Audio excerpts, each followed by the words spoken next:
మనకి అంటే నేను మొన్న పెట్టినప్పుడు మంచి పూత మీద పెంద మీద ఉంది. ఇప్పుడు ఆ పూత పెందయి సాగింది చూడండి. ఇది ఇప్పటికి కూడా ఎంత యాక్టివ్గా ఎంత బాగుందో చూడండి. సో ఎందుకు వైరస్ని తట్టుకుంటుంది అంటే టాలరెన్స్ ఎక్కువ. టాలరెంట్ ఎక్కువ అంటే మీరే అంటారు కదా టాలరెన్స్ ఎక్కువ అయితే తాలు అవుతాయి అని. నిజమే, కానీ పచ్చికాయ నలుపులో అంటే తాలు భయం ఉండదు. అది మనకు మెయిన్గా ప్రతి వెరైటీలో చూసుకోవాల్సింది.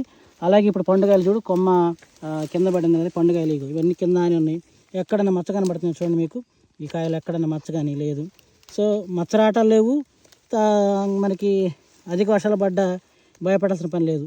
ఇది కాయ తోడ ఎండిపోయింది, దానివల్ల ఇది ఇక్కడే డ్యామేజ్ అయింది. కానీ మళ్ళీ లోపలికి మచ్చ రావడానికి ఒక్క అవకాశం కూడా 1% అవకాశం కూడా ఇవ్వట్లేదు ఈ వెరైటీ.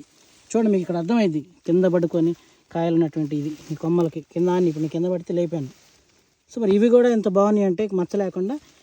సీడ్ కెపాసిటీ ఇంపార్టెంట్, ఎందుకంటే రేపు వాతావరణం ఎట్లా ఉన్నా సరే మనం వేసుకున్న విత్తనానికి పంటకి మనకు మెజారిటీ ఆధారం ఇదే కాబట్టి